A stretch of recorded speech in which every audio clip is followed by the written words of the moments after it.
આજની ધર્મકથા. પ્રણામ. અવંતી સુકુમાર એટલો બધો અનહદ સદભાવ જાગે આ નામ સાંભળતા. હવે એમની જે સમતાની ધારા, એમનું જે લક્ષ્ય માટેની એમની અનહદ પુરુષાર્થની ધારા, આ બધું જ સાંભળતા આપણને ખરેખર એવું થાય કે જેવી રીતે મનના સદુપયોગ માટે આપણે પ્રસન્નચંદ્ર રાજર્ષિને વારંવાર યાદ કરીએ છીએ, એ રીતે પોતાના લક્ષ્યની પ્રાપ્તિ માટે પુરુષાર્થ કેવો કરવો જોઈએ, લક્ષ્ય કેવું બાંધવું જોઈએ, સંકલ્પ કેવો દ્રઢ કરવો જોઈએ, એ વાત જ્યારે પણ આવે ત્યારે અવંતી સુકુમારને યાદ કર્યા વિના રહેવું જ ન જોઈએ. ખાલી કલ્પના કરીએ આપણે, પગમાં એક મકોડો કરડી જાય ને તો પણ આપણે સુખેથી રહી નથી શકતા. એની જગ્યાએ પેલી શિયાળની પગના લોચા કાઢી નાખ્યા, ફક્ત પગનું માળખું કંકાલ જ રહ્યો, આજુબાજુનું આખું માંસ ખાઈ લીધું. અને તેમ છતાં પણ આ અવંતી સુકુમાર મુનિ કે જે અત્યાર સુધીમાં એક કષ્ટ જ એમણે સહન નથી કર્યું. આપણે તો કેવું છે કે ઓવરઓલ આપણી લાઈફમાં પણ અત્યારે જે સમય છે, આપણે ગમે તેટલા પૈસાદાર હોઈએ ઘણા કષ્ટો સહન કરીએ છીએ, ગરમીના અને બીજા બધા પણ. કંઈ લાગે, ઘા લાગે તો પણ. અવંતી સુકુમારે દીક્ષા લીધા સુધીમાં એક સિંગલ કષ્ટ સહન નથી કર્યું. અને કેટલી હદ સુધી એમનું જીવન સુખાકારી હશે કે જ્યારે એ નીચે આવ્યા હતા, એમને સૌથી પહેલી વાર જ્યારે નલિની ગુલ્મ વિમાનનું વર્ણન એ સાહેબના સ્વાધ્યાય દ્વારા સંભળાયું હતું અને પોતે નીચે આવ્યા હતા, એ સમયે મહારાજ સાહેબ પાસે બેસી, આચાર્ય મહારાજ પાસે બેસી અને જ્યારે નલિની ગુલ્મ વિમાનનો સ્વાધ્યાય સાંભળતા હતા, એ સમયે એમનો આખો દેહ પરસેવાથી રેબઝેબ થઈ ગયો હતો. કારણ કે એમને આ ગ્રાઉન્ડ ફ્લોરવાળા આ વાતાવરણની આદત જ ન હતી. 7મા માળેથી એ લગભગ નીચે નહોતા ઉતરતા.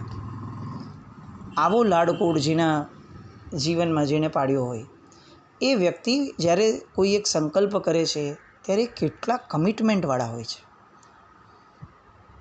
આપણે નાનકડા નિયમમાં પણ કેટલા કટિબદ્ધ હોઈએ છીએ મન, વચન ને કર્મથી, એ આપણે જાણીએ છીએ. જ્યારે આ કમિટમેન્ટ કેવું! સ્વેચ્છાએ સાહેબને કહી દીધું કે સાહેબ, હું લાંબી આરાધના નહીં કરી શકું, મને જે સૌથી ફાસ્ટ થઈ શકે એવી આપી દો. અને છેક શિયાળણી એમના શરીરને ખાઈ ગઈ ત્યાં સુધી પોતે પોતાના સંકલ્પમાં લીન રહ્યા કે મારે એક પણ વિકલ્પ નથી કરવાનો, જો કરીશ તો હું નલિની ગુલ્મ વિમાનમાં નહીં જાઉં. ઘણીવાર આવું લાગે કે અવંતી સુકુમારે નલિની ગુલ્મ વિમાન માટે જે પ્રેમ ઊભો કર્યો હતો, એવો પ્રેમ જો આપણને આપણા મોક્ષ માટે થઈ ગયો હોત ને તો અત્યારે ક્યારના સિદ્ધશિલાયો હોત. એ નલિની ગુલ્મ વિમાન માટેનો એમનો આ જબરદસ્ત પુરુષાર્થ. કાળજું ખાઈ ગઈ જ્યારે શિયાળણી, ત્યારે એમનું મૃત્યુ થયું. કોઝ એન્ડ ઇફેક્ટ, કાર્ય અને કારણ ઇફેક્ટ દરેક જગ્યાએ હોય છે. કેમ આ શિયાળણીએ આવી રીતે એમનું શરીર ચાલણું કર્યું? ફક્ત ભૂખ લાગી હતી એટલા માટે? તો એ સમયનું રીઝન હતું. પણ મૂળમાં કર્મગ્રંથ, કર્મવાદ, જૈન શાસનનો એ દરેક જગ્યાએ આપણને પિંચ કરાવે છે કે આપણે જેટલું કર્મવાદથી દૂર રહીએ છીએ સમજણથી, એટલા આપણે દુઃખી રહીએ છીએ. એ પૂર્વભવ અવંતી સુકુમારનો કે જેમાં એ પોતે પોતાની ભાભી જે હતા, એ ભાભીને એવા ટૂણા અને મેણા મારે છે કે જેના કારણે એમના ભાભીનું કાળજું કંપી જાય છે. અને એ ભાભી અંતે કંટાળીને એવો નિયાણું કરે છે કે હું પણ તારું કાળજું ખાનારી બનું. અને એ પૂર્વભાવમાં કરેલી ભૂલ અવંતી સુકુમારને અહીંયા કેવી ભારે પડી કે ઓલી શિયાળણી જીવતે જીવત એમનું કાળજું ખાનારી બન્યા. આપણે કેટલીય વાર દિવસમાં આવું બોલતા હોઈએ કે આ માણસ મારું માથું ખાઈ ગયો છે, હું આ માણસનું માથું ખાઈ ગયો. કેટલું બધું આવું બોલાયેલા શબ્દો જ્યારે એક્ઝિક્યુટ થશે ત્યારે કેવી રીતે ઉદય આપશે, એ સાંભળીએ તો પણ ચિત્કારી થઈ જાય. કાળજું ખાનારી બનવું એ સંકલ્પ એમના ભાભીનો એ આ ભાવમાં અવંતી સુકુમાર માટે કેટલો ભયંકર સાબિત થયો.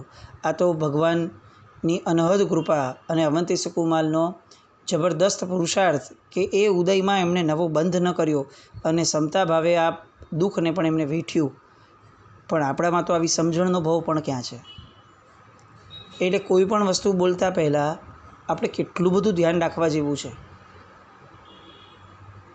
આ નાનપણથી આપણે સાંભળતા આવ્યા કે તારા કાંડા ભાંગી ગયા છે, કે શું હાથ તૂટી ગયા છે, આંધળો થઈ ગયો છે.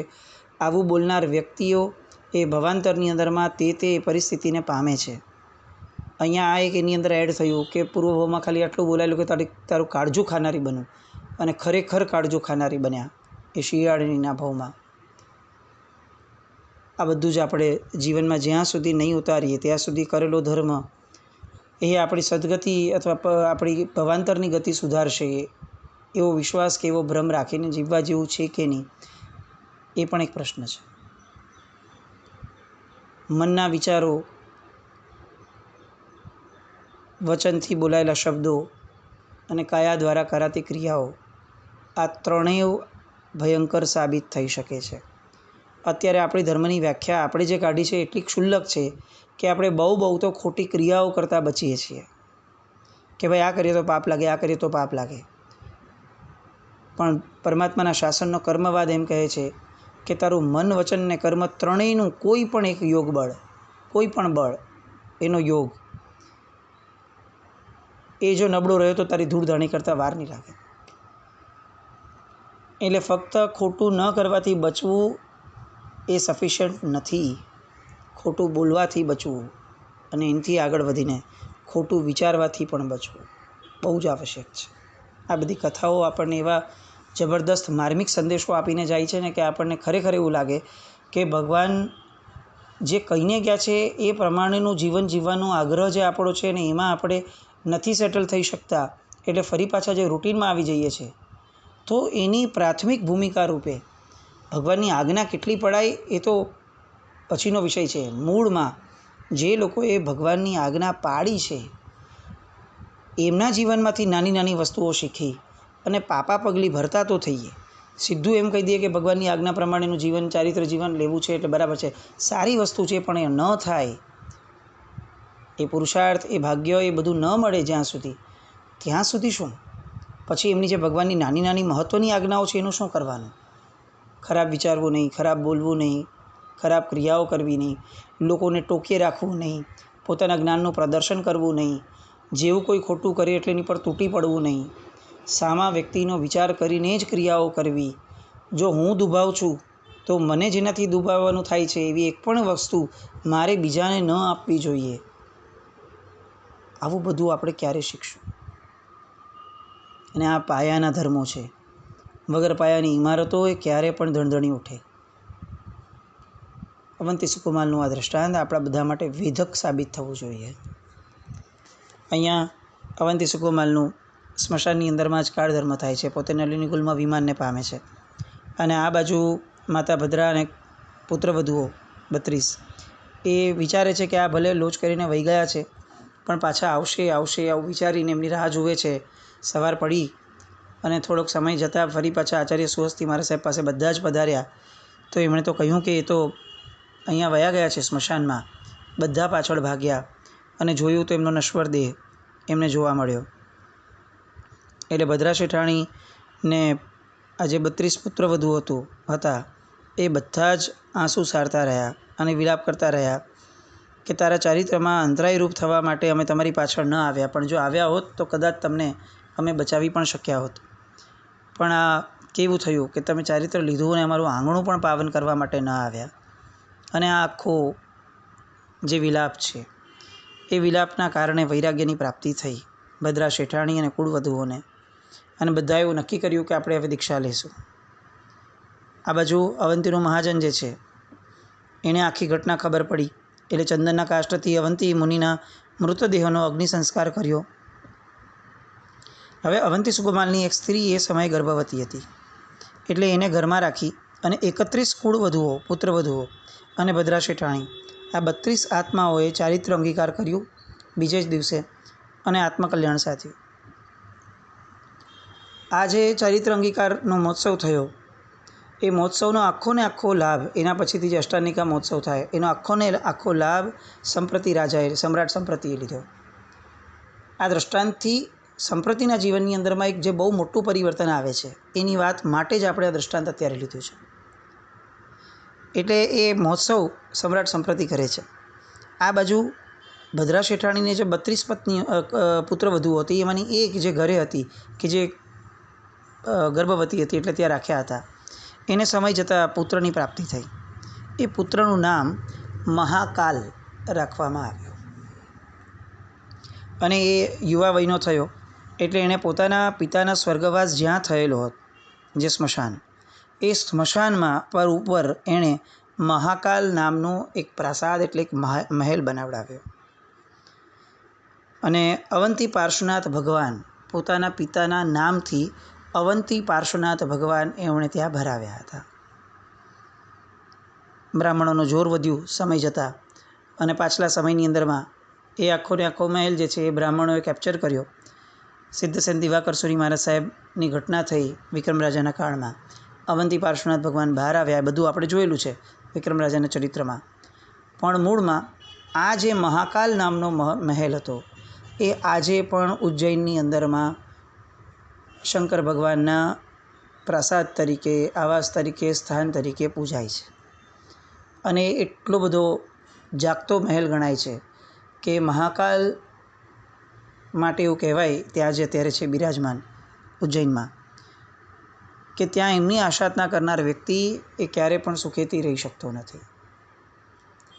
એટલે આ લેવાનું ખાસ કારણ આ છે કે આપણા અવંતી પાર્શ્વનાથ ભગવાન જ્યાં ભરાવાયા હતા, પૂર્વના કાળની અંદરમાં આપણે સમહાવ એ કાળને સાચવી ન શક્યા એ સ્થાનને, અને એ સ્થાન જ્યારે કબજે થઈ ગયું ત્યારે એ સ્થાનની ઉર્જાઓ આટલી બધી પ્રચંડ રહી ત્યારે પણ. અને આજે એ ઉર્જાઓ એમના અધિષ્ઠાયકો કે જે પણ વગેરે છે દેવો એ જગ્યાના, એ બધાએ એ સ્થાનને એટલું બધું શ્રદ્ધાનું કેન્દ્ર લોકો માટે બનાવી લીધું, જૈનેતરો માટે, કે આપણને ખરેખર પ્રશ્ન થાય કે આપણે ત્યાં આપણા સ્થાનોને આપણે શ્રદ્ધાથી તરબતર કેમ નથી રાખી શકતા. એ જૈનોનું હતું ને જૈનેતરનું છે ને એ બધી વાતોમાં પડવાની વાત નથી. એ તો જે આપણે સંભાળી શક્યા તે આપણું, આપણે જે ન સંભાળી શક્યા એ બીજાનું. એમાં કોઈ બીજાનો વાંક જોવા કરતાં મુખ્ય વાંક આપણો છે કે આપણે ન સંભાળી શક્યા. પણ શ્રદ્ધાની બળવત્તરતા એ જ્યાં આપણા સ્થાનો બીજાના હાથમાં ગયા, પછી તિરુપતિ હોય કે ગમે તે હોય, એ પછીથી ત્યાં જે પરચાઓ મળે છે ને જે દૈવત્વ જાગૃત મળે છે, એ વિષયમાં આપણે વિચાર કરવા જેવો છે. આપણે ત્યાંના દૈવત્વને આપણે જાગૃત કરવા માટે શું કરીએ છીએ? એવું નથી કે આપણે ચમત્કારો જોઈએ છીએ, પણ આ બધા સ્થાનોને જોઈને એવું થાય કે જાગતા ક્ષેત્રો તો છે. એટલે આ એક વાત વિચારવામાં ખરેખર લાવવા જેવી ખરી. હવે અહીંયા સંપ્રતિ મહારાજા જે છે એ આખો ને આખો જે 32 દીક્ષાનો ઉત્સવ થયો એના પછીથી ઘણા વિચારમાં રહ્યા, ચિંતન મનનની ધારામાં વિશેષપણે ગયા. ઉજ્જૈનની અંદરમાં આ થયેલી દીક્ષા, એના પછીથી સમ્રાટ સંપ્રતિએ એક વિચારને આમાંથી બરોબર રીતે આગળ વધાર્યો કે અવંતી સુકુમાલને પોતાના પૂર્વભવના ગુરુ પ્રાપ્ત થયા, પૂર્વભવના વર્ણનને દર્શાવતા ગુરુ પ્રાપ્ત થયા, તો એ ગુરુ માટે અને ધર્મ માટે કેટલો સમર્પિત બન્યો. એક રાતમાં પોતાનું કલ્યાણ સાધી ગયો. જ્યારે મને મારા પૂર્વભવના ઉપકારી આટલા બધા જબરદસ્ત ગુરુ ભગવાન મળ્યા, જે ચારિત્ર ધર્મના કારણે અવંતી સુકુમાલ એ છેક સ્વર્ગ સુધી ગયો હતો, પાછો મનુષ્ય થઈને ફરી પાછો સ્વર્ગ સુધી ગયો એ જ ચારિત્રના કારણે, એવું જ ચારિત્ર મેં પણ પૂર્વભવમાં પાડ્યું હતું. અવંતી સુકુમાલે એક રાતનું ચારિત્ર પાડ્યું, મેં પણ એક રાતનું ચારિત્ર પૂર્વભવમાં પાડ્યું હતું. મને પણ જાતિ સ્મરણ જ્ઞાન થયું, એને પણ જાતિ સ્મરણ જ્ઞાન થયું હતું. તો હવે મારા જીવનમાં ધર્મનો આવો ઉદ્યોત કેમ નથી થતો? હું ચારિત્ર નથી લઈ શકતો, બરાબર છે, પણ હું જ્યાં છું ત્યાં રહીને હું ધર્મનો ઉદ્યોત કેમ નથી કરી શકતો? અને તરત એની માતાનું વચન એને યાદ આવે છે કે દીકરા, મારી એવી ઈચ્છા છે કે તું આખી ને આખી ધરતીને તું જીન મંદિરોથી બરોબર સજ્જ કરી દે. અને આ બધી વાત એના મગજમાં ગુમરાયા કરે છે. એ અરસામાં અષ્ટાનિકા મહોત્સવ જે થયો હતો એના અંતર્ગત મગધ સામ્રાજ્યના દરેક ખંડિયા રાજાઓને આગ્રહપૂર્વક આમંત્રણથી અહીંયા વરઘોડાની અંદરમાં બધાને બોલાવવામાં આવ્યા હતા. જૈન સંઘોએ આમંત્રણ પત્રિકા પણ મોકલી હતી. એટલે સરસ મજાના ઉત્તમ કારીગરીવાળા અતિ મૂલ્યવાન હીરા માણેક આદિ નવરત્નોથી મઢેલા સુવર્ણ અને ચાંદીથી યુક્ત એવા રથો બનાવડાવવામાં આવ્યા અને એ રથોની અંદરમાં પરમાત્માને બિરાજમાન કરવામાં આવ્યા અને આખા નગરની અંદરમાં રથયાત્રા કરવામાં આવી. મહાજન આખું એકદમ એક્ટિવ અને રથયાત્રાની અંદરમાં ખંડિયા બધા રાજાઓ, ઘણા બધા રાજાઓ એ પણ આવ્યા હતા પોતાના કુટુંબ સાથે. એટલે મજાની વાત એ થઈ કે આ 28 મહોત્સવની અંદરમાં આંધ્ર, દ્રાવિડ, મહારાષ્ટ્ર નજીકના સનાતન ધર્મીઓ આ બધા રાજાઓ પણ પોતાના કુટુંબ સાથે આવ્યા હતા. કારણ કે બધા ખંડિયા રાજા હતા, સમ્રાટ તરીકે સંપ્રતિને એ લોકોએ સ્વીકારેલા હતા. એટલે આ આખી બહુ જ મોટી સંખ્યા સાધુ સંપ્રદાય, સાધ્વીજી ભગવંતો આ બધાને કારણે જે એક બહુ મોટો પુણ્ય પ્રસંગ થયો. આ પુણ્ય પ્રસંગને જોતાં શરદશ્રી જે છે એના હર્ષનો પાર ન રહ્યો અને એમણે જઈ અને આશીર્વાદ આપ્યા કે દીકરા, તે મારા જીવનનો શ્રેષ્ઠતમ અમૂલ્ય કહી શકાય એવો દિવસ આજે મને બતાવ્યો. અને ઓલરેડી સંપ્રતિના મનની અંદરમાં એક બહુ મોટું ઘમાસણ તો ચાલી રહ્યું હતું કે હું શું કરી રહ્યો છું. એમાં પોતાની માતાએ એને પ્રોત્સાહન આપ્યું, ઉલ્લાસ વધાર્યો કે શું જબરદસ્ત અદ્ભુત પ્રસંગ આ ઊભો થયો છે રથયાત્રાનો. લશ્કરી અને દરબારી ઠાઠથી સુશોભિત એવો આખો રસાલો અને એની પાછળ રાજાના મનમધુરા સંગીત સાથે કેટલાક બેન્ડ વાજિંત્રો સાથેનું ત્યાં પણ ચાલતું હતું. સામાન્ય લોકો પરમાત્માની પુષ્પવૃષ્ટિ, સ્તુતિગાન આ બધું કરતા હતા. અને એમાં સૌથી મહત્ત્વનો પ્રસંગ એ કે જે ભગવાન જેમાં બિરાજમાન કર્યા હતા એ જે રથ હતો એ રથને અશ્વનથી જોડવાના બદલે રથની આગળના ભાગની અંદરમાં સાધુ સમુદાય આર્ય સુવસ્થિશ્વરી મહારાજ સાહેબ આદિ મોખરે તરીકે ચાલતા હતા. પછી સાધ્વીજી સમુદાય એ એકદમ પાછળ આખો હતો અને એ રૂપે મહાજનની આગળ જે રથ ખેંચાતો હતો એ રથને ખેંચનારા લોકો જે હતા એ બધા જ રાજાઓ. આ રાજાઓ પોતે પૂજાના કપડામાં આવી અને પરમાત્માના રથને ખેંચી રહ્યા હતા. આખી જે રથયાત્રા નીકળી, અવંતીનો સામાન્ય વર્ગ, જૈનેતર વર્ગ એ પણ જોઈને દિગ્મૂઢ થઈ ગયો કે આ શું જબરદસ્ત પરમાત્માનો પ્રભાવ છે. આવા રાજાઓ પણ જે પરમાત્માને વહન કરતા હોય એ પરમાત્માનું શરણું ખરેખર સ્વીકારવા યોગ્ય છે. આ એક આપણા રથયાત્રાની સ્પેશિયાલિટી આજે પણ એ લેગસી આપણે જાળવીને રાખી છે. બધા ભેગા થયા. આર્ય સુવસ્તી મહારાજ સાહેબે નિશિત ચૂર્ણ નામના ગ્રંથની અંદરમાં જે આખો ઉલ્લેખ છે શ્લોક રૂપે કે સુવસ્થિશ્વરી મહારાજ સાહેબ, આર્ય સુવસ્થિશ્વરી મહારાજ સાહેબે શું ઉપદેશ આપ્યો એ પ્રમાણે એમને આ શબ્દો બધા રાજાઓ વગેરેને કહ્યા કે જો તમે મને સ્વામી તરીકે માનતા હો તો તમારા રાજ્યમાં જૈન મંદિરોમાં પણ આવી જ રીતે 28 મહોત્સવ કરાવડાવજો. સુવિહિત સાધુઓને નમન કરજો અને જૈન ધર્મનો સ્વીકાર કરજો. તમારા રાષ્ટ્રોની પ્રજાને જૈન ધર્મી બનાવજો અને તમારા દેશમાં વિહારની સગવડતા કરીને આપજો. મને કોઈ ધનભંડારની કે કોઈ બીજી વસ્તુની જરૂર નથી. હું આત્મસંતોષી પ્રભુ ભક્ત છું. પણ તમે જૈન ધર્મને જેટલો પ્રચાર પમાડશો એટલું તમારું જીવન પણ વધુ ને વધુ આત્મકલ્યાણના માર્ગે આગળ વધશે. ઘણા બધા લોકોએ જૈન ધર્મ અંગીકાર કર્યો, એ સમયે વ્રતો ગ્રહણ કર્યા અને આ 28 મહોત્સવ જે મહારાજા સંપ્રતિ કર્યો એ અભૂતપૂર્વ સફળતાને પામ્યો. હવે આટલા બધા લોકો કંઈક ને કંઈક વિચાર કરી અને પોતાની રીતે વ્રત ગ્રહણ કરે છે, જૈન ધર્મ જૈનેતરો ગ્રહણ કરે છે અને એ સમયે હવે સંપ્રતિને વિચાર આવે છે કે હું તો સમ્રાટ છું, આવા નાના નાના વ્રતોને બધામાં અટકી જાઓ તો એ મને શોભતું નથી.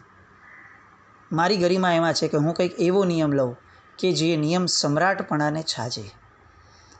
અને અવંતી સુકુમાલના અન્વયે અનુમોદનાર્થે જે 28 મહોત્સવ યોજાયો અને જેની અંદરમાં અનેક રાજાઓ એ આવ્યા અને પોતાની રીતે એમને જૈન ધર્મની જાહો જલાલીની અંદરમાં પોતાનું પણ ઇનપુટ મૂક્યું હતું. એ પ્રસંગને અનુલક્ષી અને એ માહોલની અંદરમાં અંદરની વિચારણાથી પ્રેરાઈને અહીંયા સમ્રાટ સંપ્રતિ મનની અંદરમાં એક નિયમ લે છે જે પછીથી જાહેર કરે છે કે મારે નિત્ય પ્રભાતે એક નવા જીન મંદિરના ખાતમુહૂર્તના સમાચાર સાંભળ્યા પછીથી જ દંતધાવન એટલે કે દાંતણ વગેરે કરવું. અને આખી વાત હવે જાહેર થઈ, અને જાહેર થયા પછીથી એ માટેની જે આખી મિકેનિઝમ છે એ બધું ધડાધડ ગોઠવાનું શરૂ થયું. સમ્રાટ છે અને એ સમયની પ્રજા, એ કદાચ આપણને એવું લાગે કે આપણે બહુ ઇન્ટેલિજન્ટ અને સ્માર્ટ થઈ ગયા વિજ્ઞાનના કારણે, પણ એ પ્રજા પાસે જે બુદ્ધિ ચાતુર્ય હતું, એ પ્રજા પાસે જે કુનેહ હતી, અને એ પ્રજા પાસે એવા સામર્થ્યવાન સાધનો પણ હતા. એ સમયે પણ મશીન્સ હતા, એ સમયે પણ એવી સાંઢણીઓ હતી જે હજારો કિલોમીટર ધડાધડ એક રાતમાં પહોંચાડી શકતી હતી. આવી બધી વસ્તુઓ ધરાવનાર એવા આ સમ્રાટ આ સરસ મજાનો નિયમ લે છે કે આજ પછીથી બાકીના જીવનકાળ દરમિયાન મને એક નવા જિનાલયનું ખાતમુહૂર્ત અથવા જીર્ણોદ્ધારવાળાનું મને જો ખાતમુહૂર્તના સમાચાર ન મળે તો મારે એ દિવસે ઉપવાસ કરવો. અને એને આ સમાચાર ન મળ્યા હોય અને એણે એક પણ દિવસ ઉપવાસ કરવો પડ્યો હોય એવી કોઈ વાત શાસ્ત્રોમાં આવતી નથી. ધન્ય લાગતા અનુભવાય આપણે કે આપણે આવા જબરદસ્ત સત્વશાળી અને આવા પ્રચંડ નિયમો લઈ શકતા હોય, જે સૂર્ય સમા તેજસ્વી નિયમ કહી શકાય. કદાચ 21,000 વર્ષના શાસનમાં આવો નિયમ લેનાર એક પણ રાજા થયો નથી. એટલે આવા સમ્રાટ સંપ્રતિના નિયમને અનંતશઃ વંદના કરી આપણા જીવનમાં પણ કંઈક ને કંઈક આપણી શક્તિ પ્રમાણેનું આગળ વધાય એવી પ્રેરણા લઈએ. અવંતી સુકુમારના જીવનમાંથી પ્રેરણા લઈએ.